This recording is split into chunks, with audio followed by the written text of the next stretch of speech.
I'm not a big fan of gear reviews, and that's simply because I've been playing my JodyJazz DV 8-star mouthpiece for the past 10 years, and the only time I really changed my mouthpiece is when I record saxophone sections for big bands and stuff. When I switched from first tenor to second tenor, or from first alto to second alto, I've also switched up the mouthpieces just to make it sound like a saxophone section filled with different players with different sounds.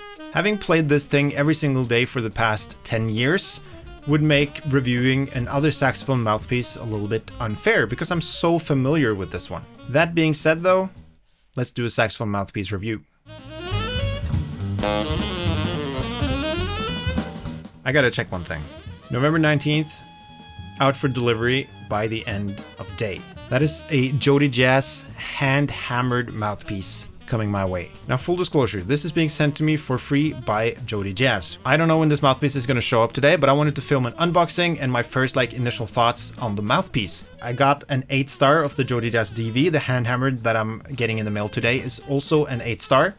But it's a bit darker, and I don't think it'll become my new primary mouthpiece because I like that bright sound, and the DV is just an integral part of my saxophone sound at this point. But who knows, maybe I'll fall in love with this new mouthpiece. I'm gonna make myself a cup of coffee, warm up a bit on the saxophone, and then it's time for an unboxing.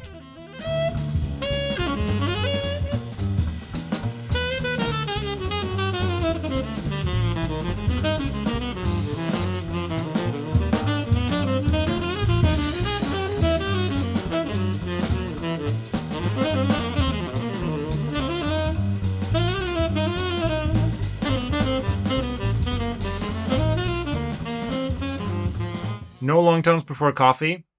I also made sure that my video doorbell has battery power so I don't miss this package when it shows up.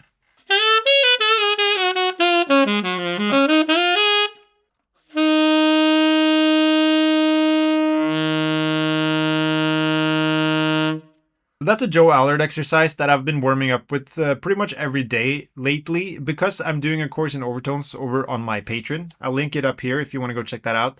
And that's one of the exercises that I teach in that course. And it's a really great exercise just to help you with voicing on the saxophone, which is sort of the goal of this whole course. The exercise is basically you play an F, but you make it sound up the octave. And if you struggle to do that, you can start with the octave key and then slowly release the octave key and try to keep the pitch the same. And then slowly and controlled, you drop it down an octave. Not really a whole lot of motion. You just sort of think about the note in the lower octave and it'll drop on its own.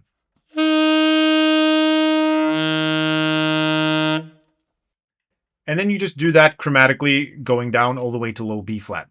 If you want to know more in detail about these warm-up exercises I'm doing, then definitely let me know down in the comments.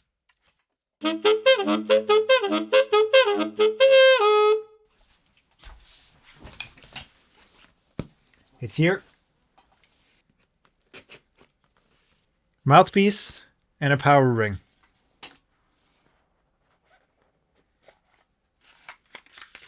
What is hand hammering? Hand hammering, when applied to the brass blanks from which the mouthpieces are made, compresses the brass and makes it stronger.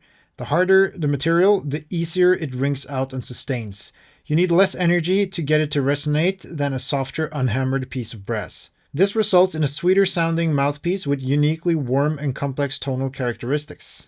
Unmatched fullness and bottom with easy power and sweet subtones make the hand-hammered the best mouthpiece that we ever made. Look at that. That is gorgeous. Okay, let's get out the ligature as well, and then I'm going to give it a playtest. And here it is, the hand-hammered power ring. Wow. This thing looks absolutely amazing.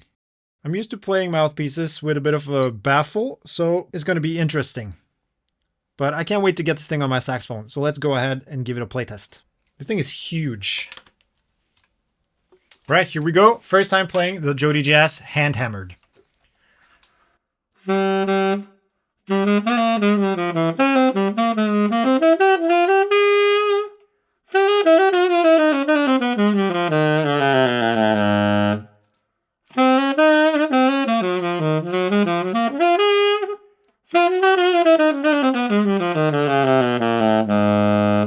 I believe what they say about the hand hammering. Vibrates really freely. It's sort of like some of my auto links, but just more vibrant and more colorful. I'm gonna play it some more.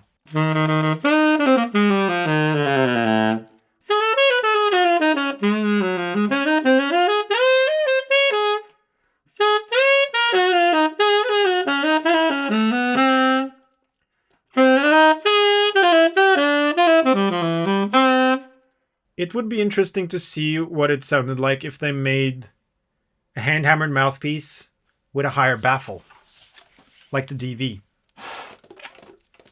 You hear me, Jody?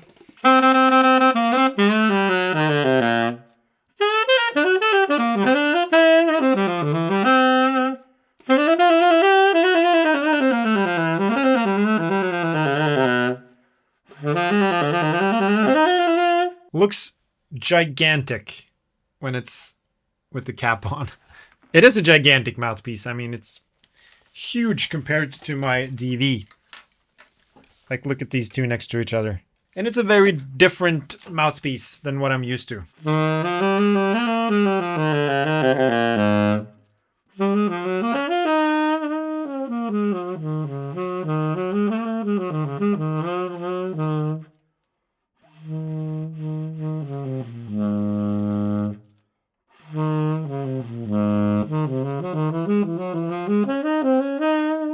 If I was going to play a mouthpiece that didn't have a high baffle, I would go with the hand-hammered.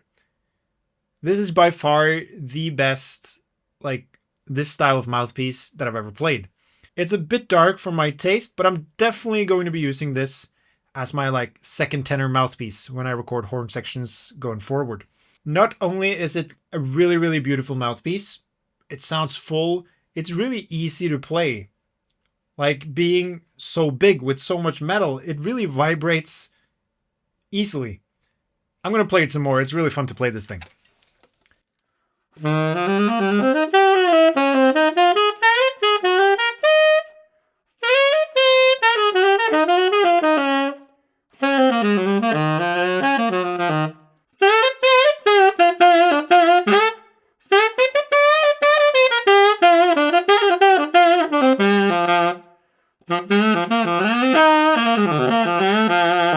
I'm going to switch back to the DV just so you guys can really hear the difference.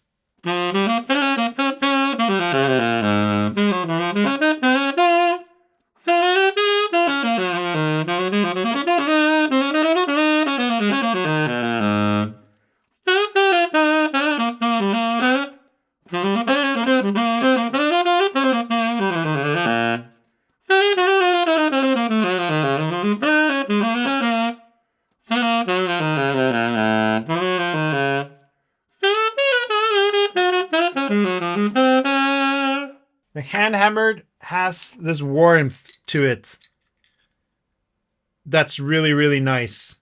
It feels as free-blowing as the DV.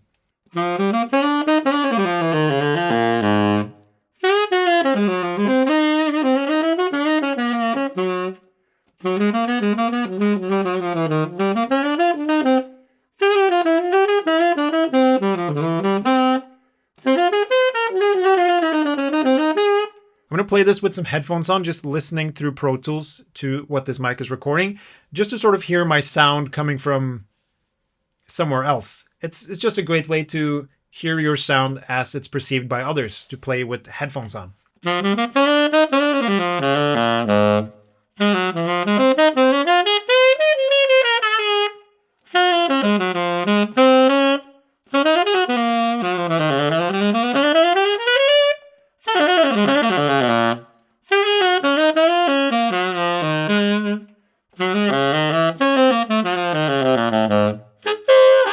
So yeah, like I sort of said in the beginning of the video, any mouthpiece that I compared to my beloved JodyJazz DV 8-star is sort of starting with a little disadvantage, because I know that mouthpiece really well, I love to play it, and it gives me exactly the sound that I want.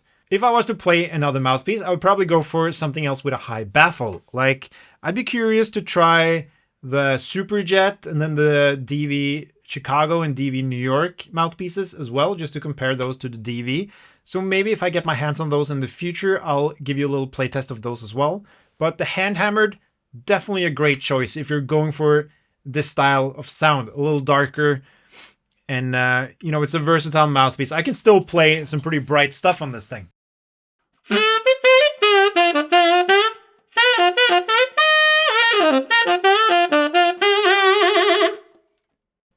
But it is a darker mouthpiece. Like, just listen to this.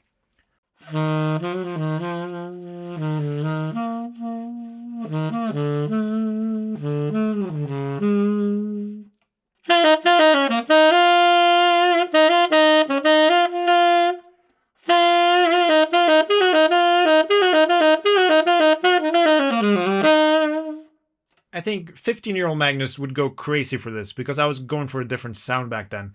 I sort of transitioned into the more brighter stuff in my 20s.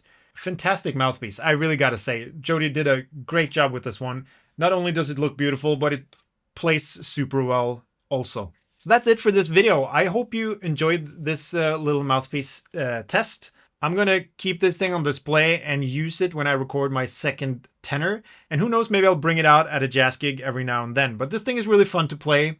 And if you can get your hands on one, if this is the kind of sound you're going for, I can definitely recommend this mouthpiece. And again, big thanks to Jody and his team at JodyJazz for sending me this mouthpiece. They are really making some of the greatest mouthpieces out there. And me playing the DV for the last decade exclusively should really be just a testament to how good these mouthpieces are. I'm going to play this mouthpiece just a little more. I'll see you in the next video.